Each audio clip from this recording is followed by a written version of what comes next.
Tonight on MasterChef Australia, a seaside masterclass to wrap up Wild West Week. Come on! George shows us how to make gorgeous seared scallops. Super fresh, super delicious. And everyone's having fun. It's really good. It's really, really good. Then, the real Matt and WA's Kate Lamont serve quail teamed with the West's best wines. That's really warm, beautiful. Gary gets out the mortar and pestle. If this was Dan... You have to flick your hair, Gary. To cook a spectacular seafood laksa. Plus, young gun Brendan Pratt puts a classy spin on the croquette. George would be so proud with that smear. And Matt's words of wisdom as he shares his cheats recipe for the best banana bread in town. If you're gonna lick the blades, pop them out. Burning up in my heart like a flame, like a brighter shooting star. In our souls, we all know our dreams make us who we are. We got today, so spin me round and show me the way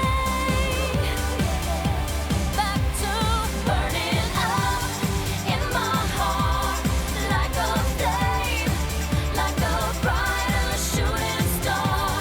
In our souls, we all know our dreams make us who we are.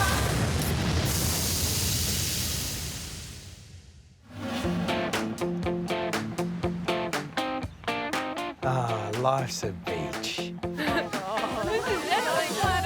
Come on, let's go! Come on! I'm running! No, Come on, running! guys! Come on, Samira! Let's go! It's like Baywatch. Yeah, maybe with Daniel. I'm not so sure about you, Kelty. See, that's Yeah. better. Loving it. Come on, Samira. My kids do the running. I just watch them. Wow, come on, sit down. What a beautiful and fitting end to our time in WA. Yes. Cottesloe Beach. It is one of the most beautiful beaches in Australia, and if not the world. You can't beat it. To make you feel calm and wonderful. Yep. Well, welcome to Masterclass. Think about what you've done this week. Fremantle, out on those trawlers, cooking for the fishermen. Check it out! Out on those wild plains, cooking lunch for the stockmen and women. You know, what a muster that was. Cooking at Guillaume Brahimi's. Vern, great effort, mate. That was a tough job against an amazing chef. And also the elimination. Totem, you're going home. Is that all right? The survivors. Christina and Rishi. Do you feel great this morning? Oh, Yeah. pumped. $1 million? Yeah. Yeah, it was amazing. Love it. Priceless. We've Loved had a it. good time in WA, haven't we? Oh, Impressions yeah. of WA? Fantastic Great coffee. amazing little restaurants. And I think we can all be proud about the amazing produce that they've got over here in WA, and we've all got to touch that. And we're gonna be touching a lot of it today. You know what I love though? I love today the fact they've all got their notebooks. Isn't that great? It's like a class of good students. Yeah. Almost all good students. There's one boy obviously thinks he's too good for books. No. You know, he's not, he doesn't need a book. You need a book. There's a news station up there. There's $20. Go and get yourself a book and a pencil. All right? Georgie, over to you, mate. Question, Linton, what's with the new hair, dude, man? I mightn't be very smart, but I can look the part. Well, you get cooking, and Matt and I will watch and maybe do a little prep for a little bit later on. Crack on. I'm like a seat filler at the Logies. I have to sit here until Vern comes back, and then when Vern comes back, I just drift out. All right, guys, we're gonna cook seared Rottnest Island scallops, sea vegetables in tarama butter, and cauliflower puree. All right, first job is to make cauliflower puree. All right, so pay attention because you can use this going forth in the competition. It's all about shredding that cauliflower super fine as you can. What that allows you to do is cook the cauliflower quicker, which maximises the flavour. Now, there's only a couple of ingredients to make this cauliflower puree. Butter, cauliflower goes in. We'll put a couple of handfuls in there. Pinch of salt, Okay, I can hear a little bit of a sizzle happening there. So milk into the cauliflower. Just enough to sort of cover the base of the pan. Lid goes on and we'll let that do its thing.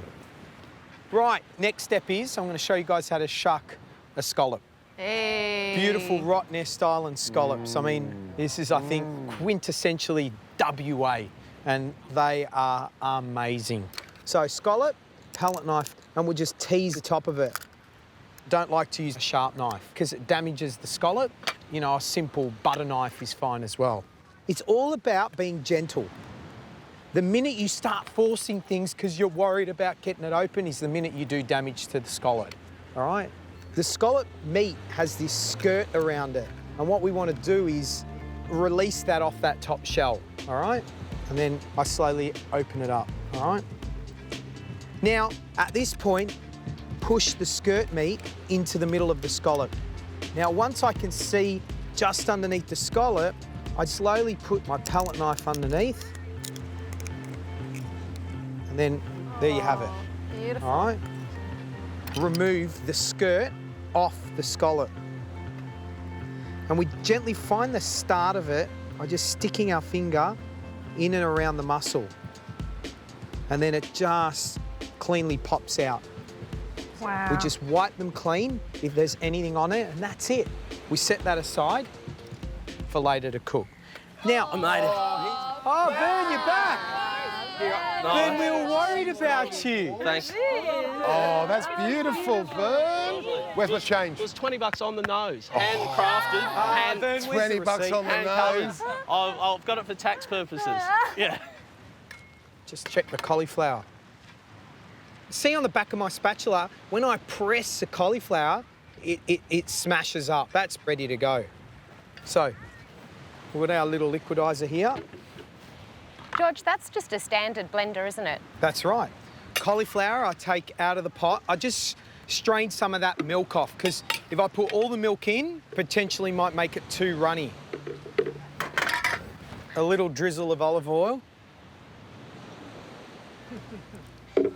And then a little bit of this milk because I can just see it's going to be a little dry. And you know what? Just because I'm feeling healthy out at the beach, a little bit of butter. Lid goes on.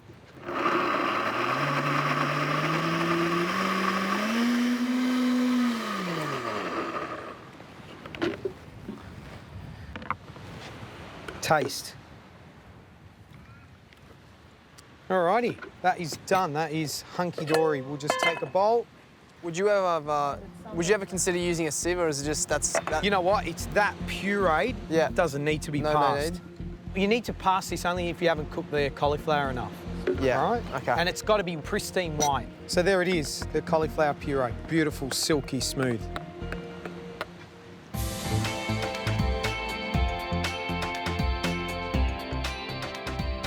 Today we're cooking Rottnest Island scallops, sea vegetables in tarama butter, and cauliflower puree.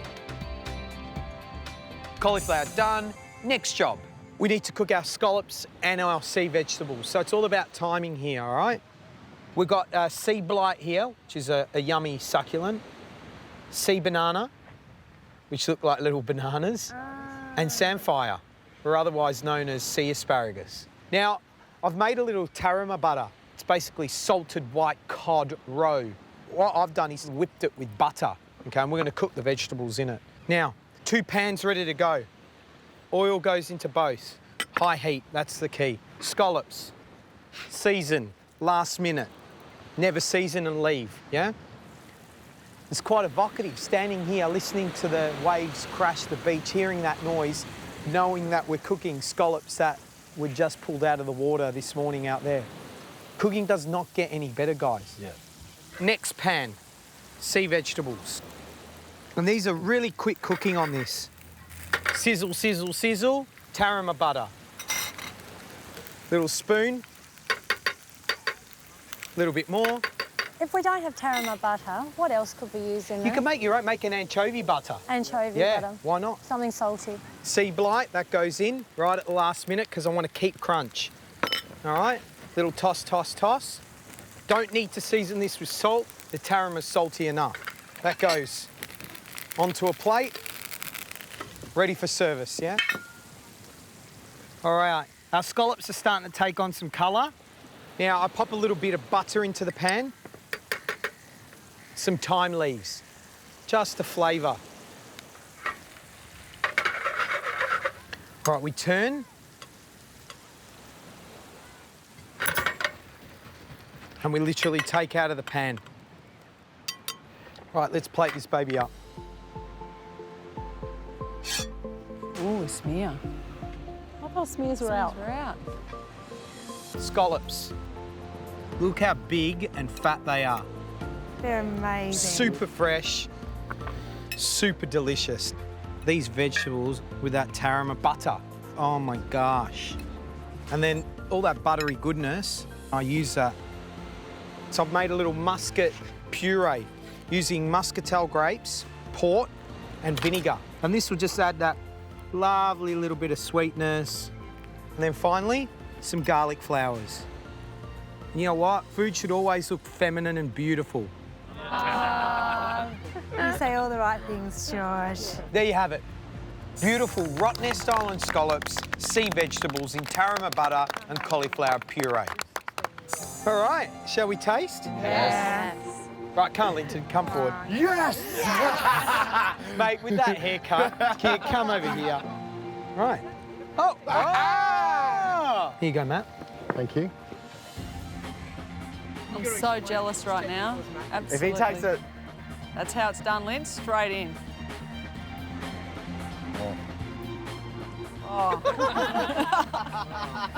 I think you're trying to do a haircut like Matt, aren't you? What do you think of the food? We'll go to you first, Linton.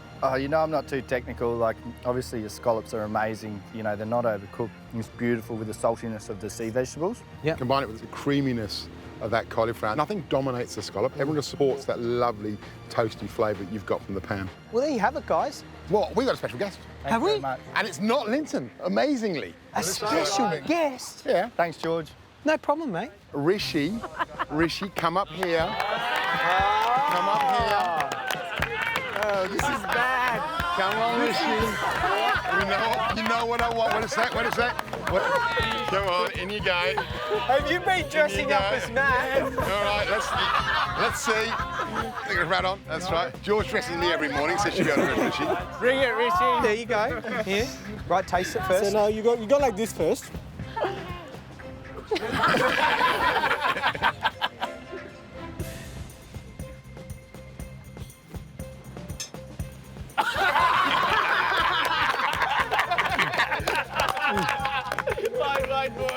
Come on.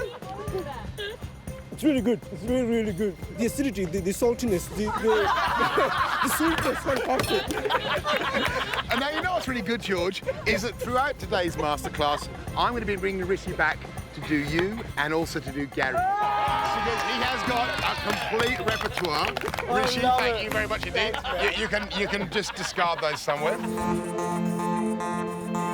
Whenever I've needed any information about produce in WA, what's happening in this state, there's one woman I come to. She's a woman whose family had 35 years' experience of food and wine. She's got restaurants in Margaret River and also up here in Perth.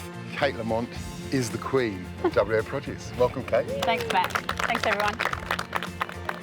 You find restaurants in Perth you don't find anywhere else in Australia. Do you think that's a focus of the isolation or just the idea that you can do that in this state? I think WA has a really long history of people who are entrepreneurial. It's kind of inbuilt in us. We're wired to make our own decisions and make our own way. What are you going to show our contestants today? I want to show you how that old theory of white meat, white wine, red wine is long gone out the window. So we're going to do a quail with couscous that'll go beautifully with Chardonnay because we make great Chardonnay in Margaret River. And then I'm going to do a different kind of ingredient to go with Cabernet because we also make pretty swanky Cabernet as well. Right, Kate, let's start with the perfect quail to serve with Chardonnay. Okay, I've got them marinated. I'm using a wet paste, about 150 grams of fresh turmeric, a couple of cloves of garlic and a nice plump shallot. Blitz that up with a bit of olive oil and some salt. And I've just kind of made it a fairly coarse paste. So I want the little bits of the paste to kind of become part of the dish. And then the other marinade, the marinade to go with the red wine, is a combination of Szechuan peppercorns, some juniper berries, which are particularly aromatic as well as flavoursome, and some fresh thyme. And I've just blitzed that together. I haven't put any olive oil in, so that's more of a dry paste or rub, and just kind of patting it in onto the skin and onto the flesh. Ideally, it's nice to leave these for a couple of hours just to pick up the flavours before I cook it. So, Kate, the quail's ready, but how do we cook them? Make sure the pan's very hot. You give a little shush of olive oil just to moisten it. And then I'm going to sear the quail and turn the heat down slightly so it cooks through. But I want it to be crispy and flavoursome, and I want all those little bits of paste and of dry rub to form part of the texture of the outside of the quail. So, Kate, that's the quail to serve with our red. How long in the hot pan? Oh, the quails cook pretty quickly, you know, maybe 2 or 3 minutes on each side, and then just turn it down a bit to make sure the breast is cooked and the meat just around the inside of the bones is good to go. Now, Kate, while the quail's cooking, why don't you prep the salad? Okay, so for the white wine dish, I'm going to use half a cup of roasted almonds, half a cup of cooked green peas, some beautiful goat's curd. Who does good goat's curd here? Some people are producing a fantastic product out of Albany. And I've just done preserved lemon in slithers. Can be pretty robust.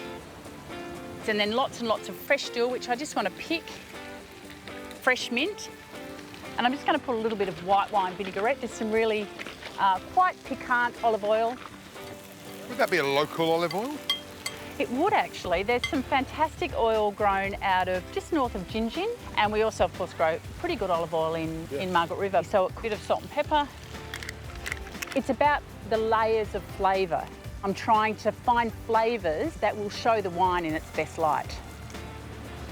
You're not fiddling with the quail when it's cooking. You're leaving it to get some nice bar markings to cook thoroughly through rather than turning 100 times. Yeah, okay. The couscous salad for the red wine, I want the flavours to be more powerful and more pungent. We're just using some shiitake mushrooms, some slithers of green and black olives to give a bit of a punch, roasted cherry tomatoes, and I've just got a bit of this gorgeous mustard cress, which should have a bit of bite and a bit of punch. And then red wine vinaigrette, just to moisten it, really. Now, what are you going to plate on? Are you going to plate on a board? I'm going to plate on a board. Oh, we love plating on boards. Shall I just check that these screw tops are perfectly sealed and haven't oxidised in any way? It's wise. Oh, Matt. So I'm just going to put a little bundle of salad. You can plate them 2 ways. You can put a stack of quail on top, or you can layer up quail salad.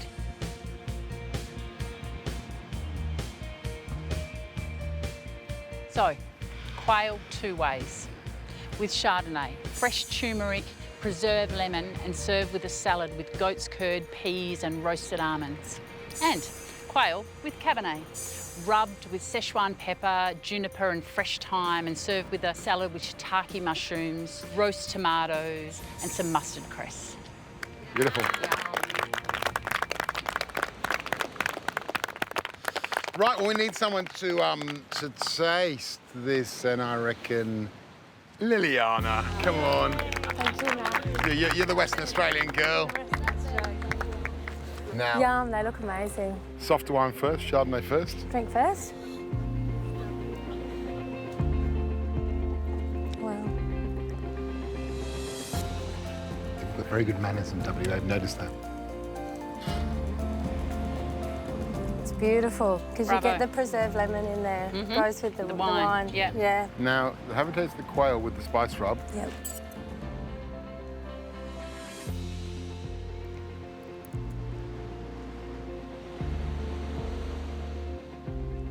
That's really warm, beautiful taste in my mouth now. And because it's a wine from the south of the state, it's got a slight pepperiness. It has. That picks up with the The pepper in that. That's the Szechuan right. pepper. Yeah, it's lovely. Thank you. Pleasure. Thank you very much. Good Thanks, stuff, Matt. Liliana. And she walked away from the wine without chug-a-lugging. Unbelievable. That would be a first, ladies and gentlemen. She's a lady. I'm a lady. Kate, you're a genius. Good job. Thank you very much indeed. That's lovely. Please thank Kate Lamont.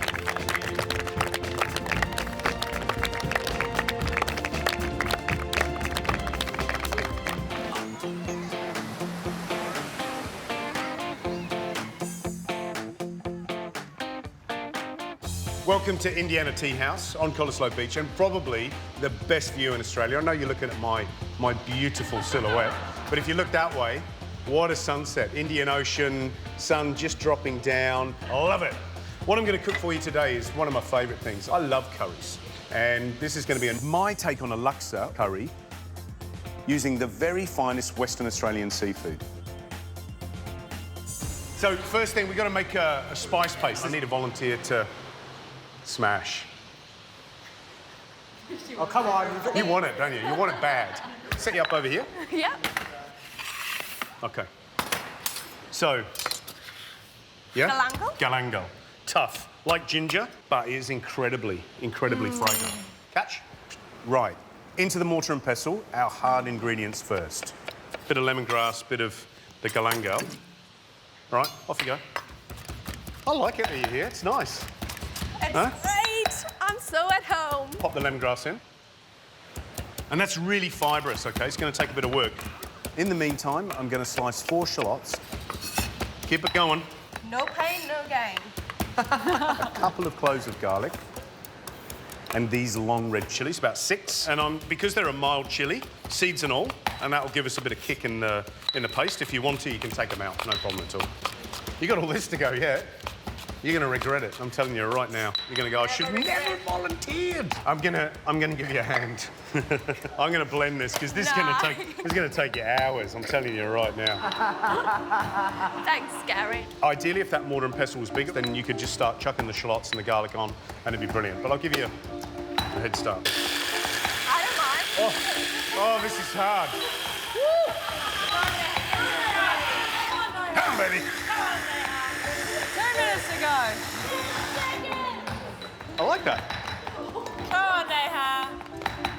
When you think you're ready, pop that in there. Wow, the chili. Ooh, dear. Lucy. Do you like chili? I like it, but I can't have too much. So can I just show you something? If this was Dan, right? Dan? Dan. You have to flick your hair, Gary. You have to do the hair flick. Hey, Dan, if you got it, flaunt it, all right? Because in 20 years...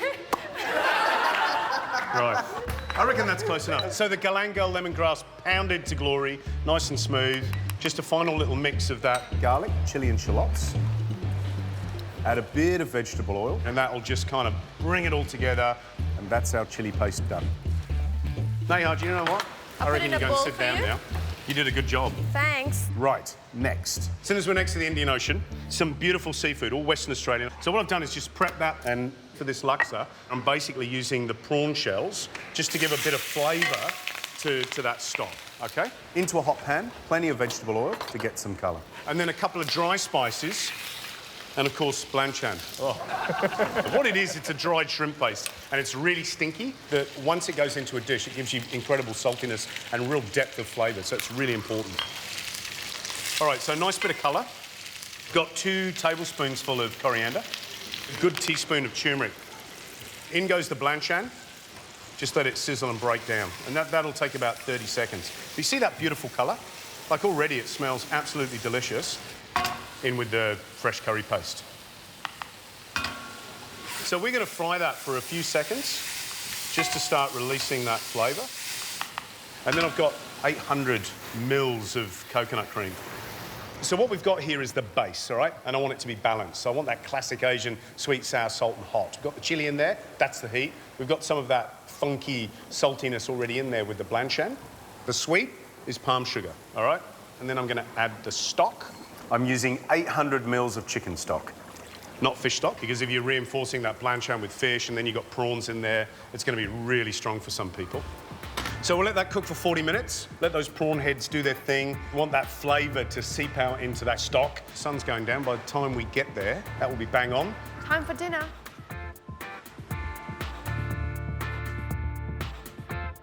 Right, this has been cooking for just long enough, I think, to extract the flavour. Do you want to come up and have a taste now? Oh, yes, please. And then what I want to do is just put a little bit of lime in and then a touch of fish sauce, because I am a fish sauce fanatic. I love fish sauce. Yeah, me too. The fish sauce is really for seasoning. We'll just stand here and eat this. More than well. Boom. This is very Love it. mean, very mean. Happy? Extremely. Happy? Thank That you. is down to you because of the paste. Amazing. Yeah, go Neha. Thank you, Gary. Right, gravy's done. So, fish. I'm going to put the stuff that I know is going to take a little bit of time to cook. Chunks of lobster in the shell. We'll put the prawns in. Jewfish. Gary, Yeah. that wasn't a hot pan, was it, that you put it in? It's not super hot, but what I'm going to do is just flood this with the... Because that will cook it through, yeah? Yeah. A few curry leaves in there. So we're going to bring that to the boil. And don't forget, you can use any fish. This can be a peasant dish, and it really can turn back into a laksa. You can put lots of noodles, and it will be amazing. Right, whiting fillets. And we've got these wonderful scallops. I really just want to touch them with the heat. So there's some WA mussels. So by the time they've been sitting in this laksa for a minute or two, they'll have bags of flavour. Every bit of fish that's going in there now is just reinforcing that with flavour. So this is beautiful. For me, this smells like Singapore. So I've got a couple of sprinkly things that I'm going to pop on top. Crispy shallots, some crispy garlic, desert limes, bean sprouts, and then finally, coriander, just to pack in that last little bit of flavour. So there we go. That is my take on a laksa curry with the very best of WA seafood and that beautiful laksa gravy. Right, one thing left to do. Taste. Neha. Yes. Kelty, you made me laksa. You come up here. And Rishi, come on. I need a couple of harsh critics. Right. Grab a spoon. There you go, Neha. You're first. Thank you, Gary. Oh my God! Look at the size of that prawn. That's ridiculous. Oh, is that my one? Thank you. Yeah. Let's taste. Go. Oh, look at this one. This looks perfect, and it's mine. Right. Are we happy? This is fantastic. Yeah. So I love the way the chili oil is split at the top. You really get that lovely heat through. Everything is just infused in that coconut milk, which is brilliant. I'm in heaven. This is just... It's perfection. The hot, sweet, sour, spice, they all sing in harmony, and Yeah. share it with the others. They'll kill me Sharing otherwise. is caring. Sharing's caring, guys. All right. Now for something a little bit special, actually more fun. A young gun, somebody that's making waves over here. He's actually the head chef here at Indiana's, and he thought he'd show you something really funky, I think, with a lamb shoulder. So please welcome Brendan Pratt.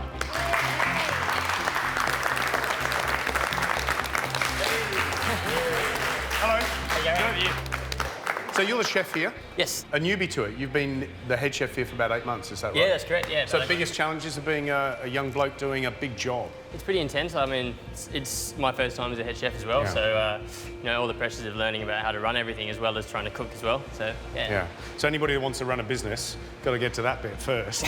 What are you showing us today? I saw you got a lamb shoulder here. Got a lamb shoulder. What's that all about? It's a really popular dish on the menu. So what's the first step? You got lots of spices here. We've got some smoked paprika, some sumac, really nice lemony flavour through the lamb as well. Some dried shallots, some dried garlic, sage, tarragon, allspice, cumin, coriander, some my little spices. Because I noticed some of them tablespoons, some of them are teaspoons, but you're not giving too much away. So just do this, look, and then no one knows, right? So you mix that up? So yeah, basically just going to mix this up. Get it on the Get it straight on the lamb, yeah, as simple as that really. Beautiful. Really just trying to layer the flavours. Lovely. Just a nice little drizzle of olive oil. How long is this going to go in the oven? We do it for 8 hours, 2 hours at 150 degrees to really start the cooking process, and then we turn it down to 120 for 6 hours. But it what really you end up with is a very soft, very tasty tender. bit of meat. Yeah. Okay, smell that sumac. Bang. Straight away, lemon. Beautiful. And you could use that on a lamb rack. Lamb rack, beautiful, Just pop it on the barbie. On the barbecue, yeah, little lamb cutlets, beautiful, yeah. I'm just going to put a little bit of water into the bottom, and that's going to help start the cooking process with a bit of steam when it goes in the oven. Great. But also going to catch all the fat, all the flavour. Do you cover this? Don't, no. All right, done. Now, we're not going to wait 8 hours, are we? No. Because you popped one in the oven earlier on today. popped one in, yeah. So Yeah. let's grab that one out of the oven and see what it's like. Moment of truth. It smells delicious. Absolutely wonderful. So beautiful. Look at that. So you can tell it's cooked because when you press it, really that's just going to fall away from Just the bone. falling off, yeah. And see how it's coming away here from the shank and from the blade up here as well. Lovely, absolutely delicious. All right, so what are we doing next? So now we're going to do the pulled lamb and goat cheese croquette. All right, brilliant stuff. So in here, what have you got? We have some dry mashed potato, 100 grams of goat cheese, 100 grams of flour. Brilliant stuff. Let's smash some of this off the bone. There's no pretty way of doing this. I know. That's why I'm going to help you, because I just want to eat stuff. Keep cracking on there. See you in a bit. Oh, mate. Keep talking, Brendan. Tell them what you're doing. See how easy it just falls off. Really got no effort at all. I'm just going to do a little bit quicker here with the knife. So that's really nice as well, because you can really like sort of get the crispy skin in there as well. Okay. So now I'm just going to put all the shredded lamb in with all the mashed potato and the goat cheese. Fantastic. Freshly cracked black pepper in there. And this is where it gets messy, yeah. That's okay. It's the best part. Now, one important thing with this, guys, is that you don't overwork the potato, because that's when you start to get gluey and soggy as well. So. Okay, don't over mix it. And a yolk? What's the and yolk a yolk. for? So the egg yolk is just to help bind it all, but it's also going to help when they fry, just to fluff up a little bit. Okay, and then we're going to roll these out. Yeah. How much flour do you want and how far do you want to go? That's it, yeah, just it. And really the flour is just to help when you're rolling. So it's just rolling it as if you would roll gnocchi, just gently. I'm not pushing down too much. You're sort of just letting it work itself along the bench. And what we're aiming for is nice little barrel shapes. Probably about 2 to 3 centimetres here. I'm going to cut them, because when you crumb them, they're going to increase in size as well. All right. Flour, egg, breadcrumbs. Yeah. Just make sure they're well coated in flour. They always say to use just one hand or have 2 people doing it, so... I'll take the egg. I'll take the messy part again. All right. And they're whole eggs? That's whole eggs, yeah. Just beat an egg, pinch of salt. So I'll come around this side. So what we're doing is just making sure that these are nicely crumbed. Right, so that's the croquettes done. Pass them over. I might start popping in the fryer, because all we've got to do is to make a salsa, is that right? Yep, it's just so a salsa. while you're throwing that together, I can concentrate on frying those. We really want nice sweetness from the corn. So what we've done is we've roasted the corn kernels in the husk. Then we've just tossed them in a really hot, dry pan. It sort of blisters it and gives it a nice sort of popcorn sort of... Lovely. So you get a charry kind of taste. So corn in. Shallots as well, just sliced into rings. Sliced jalapeno peppers, nice bit of spice. We've got some black garlic. Basically fermented garlic. It gives a really nice molassesy, sort of almost soy saucy flavour to the garlic. Is there something you can do to a standard garlic to try and get, a similar effect? Yeah, I'd say roast it whole in the bowl and then sort of squeeze it out after a little bit, maybe then. Awesome, thanks, man. Next thing, lime zest and lime juice as well. Okay. Last thing I'm going to do for this is put some of that Chardonnay vinegar in there. Brilliant. This is really good, it's nice and sweet. But it's also going to help break down the jalapeno and the shallots. Yeah, nice and fresh and a nice little vinaigrette, bit of sweetness. Loving that. You've also made a corn puree. Yes, yeah. How did you make that? Same process as the corn for the salsa. Yep. But then we just sweated a little bit of shallot down in some butter, added the corn, and a little bit of cream. Okay. That's it. And Very pureed simple. it. The croquettes are looking beautiful. Do you reckon they're done, Brendan? I think they're there, yeah. I reckon they look good. You're just getting these little pockets of melty cheese popping out of it. I like it. So a little bit of salt on those croquettes. Yes, please. They look fantastic. Loving that. Okay, plate up time. Just going to spoon the puree straight onto the plate, and then just smear it across. Oh. You know, George would be so proud with that smear. Right, a little bit of the corn puree. A little bit of the corn What's puree, and I'm just going to nicely arrange the croquettes. Then the corn salsa. Can plate. Right, that's now, really clever. This is a nice little bit of micro celery, just for a little bit of colour. So we have the pulled lamb and goat cheese croquette. Beautiful. Good stuff. Nice dish, I like it. Right, so who wants to taste? Luz, Nolene, up you come, and Pip, up you come. Right, off you go. Tuck in. Is that the sort of thing you'd eat normally? Yeah. Have a nibble with a wine or something. The lime in that salsa is amazing. It's good, isn't it? Yeah. Absolutely beautiful. And the puree get a peanut buttery kind of sensation because it's been toasted. Yeah. There's such a softness in the middle. It's just Beautiful. Yeah. Can't go wrong. Take them back. 3 left. Choose wisely. Good contrast. For me? Thank you. Right. We need to thank Brendan Pratt from Indiana's for giving us a little bit of his time and some secret recipes and lots of ideas. Well done, Brendan. Thanks, guys. Cheers.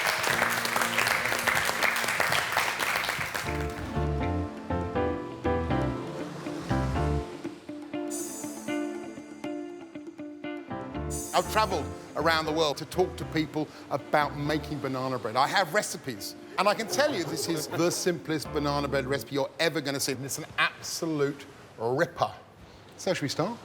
Yep. Very simply, 125 grams of butter, room temperature, so we're going to cream the butter with 1 cup of caster sugar. Throw in 2 eggs. Now, we could keep doing this, but I can't be bothered. No, come here and hold that for me, please. First rule of cheese cookery, get other people to do the work. So, throw in 3 super ripe bananas, the blacker the better. Like a cornfield banana, really, isn't it? Second banana. Third banana. Beautiful. Off. Sorted. Bit of skin in there, Nay, huh? Unbelievable. Sorry, Matt. Now, this is really important. You need to remember to put the flour in. 1 3/4 cups of flour, pinch of salt, a teaspoon of bicarbonate soda. And I reckon we're done. Nana Sandy would be proud of me. Banana bread, done, sorted. Now, this is really important. If you're gonna lick the blades, pop them out. Right, straight into a greased loaf tin. Then into a 180-degree preheated oven for about 55 minutes or until a skewer comes out clean. When it's done, it looks like that.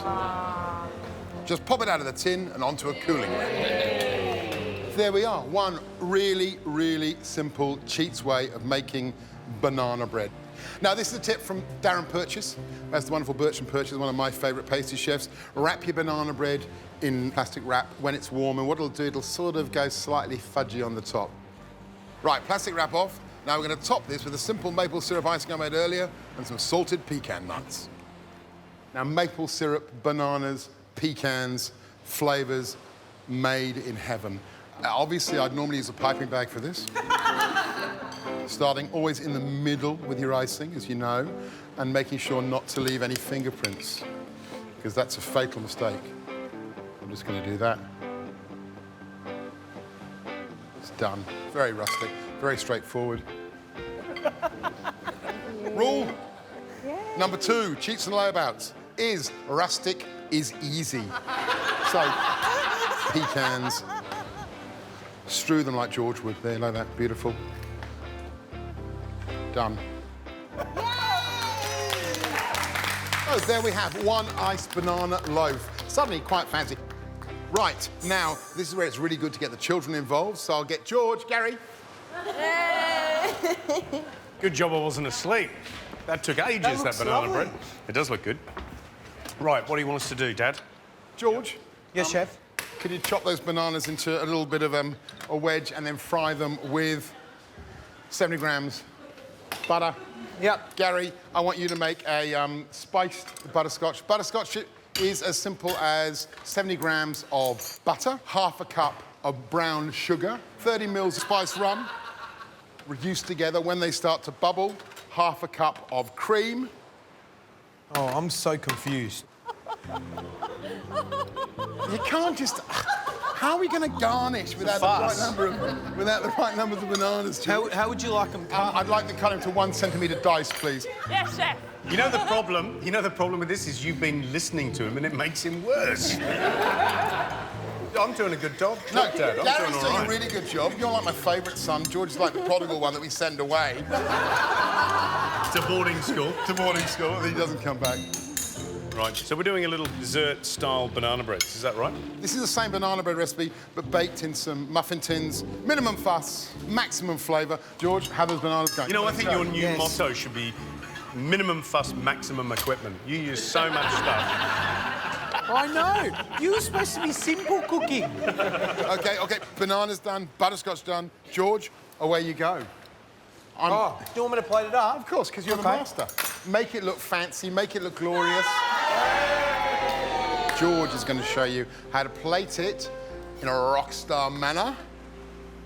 Just squaring this off for you guys to have some treats.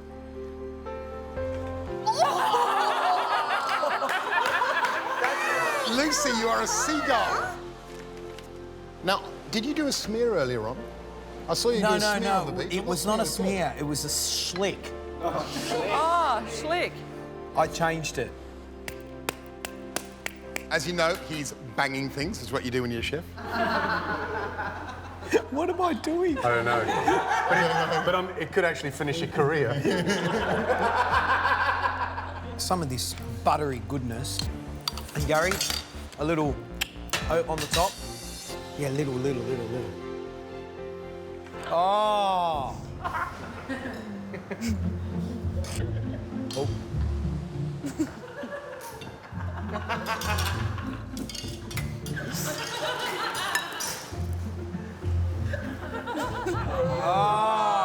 Oh, that gap. Oh. See, that's classy. That's not. And that is a Cheats Masterclass.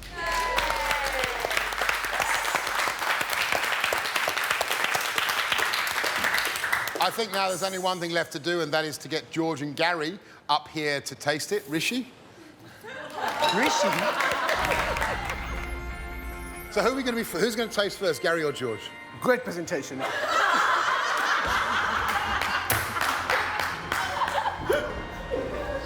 Let's see how it tastes.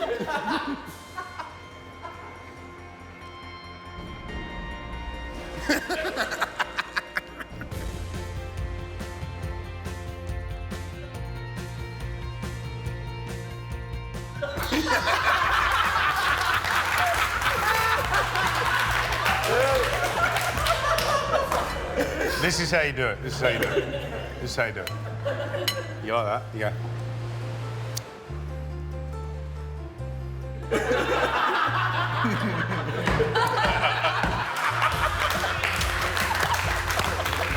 Well, there we go. The world's simplest banana bread given the rockstar treatment. Great to see you're in high spirits.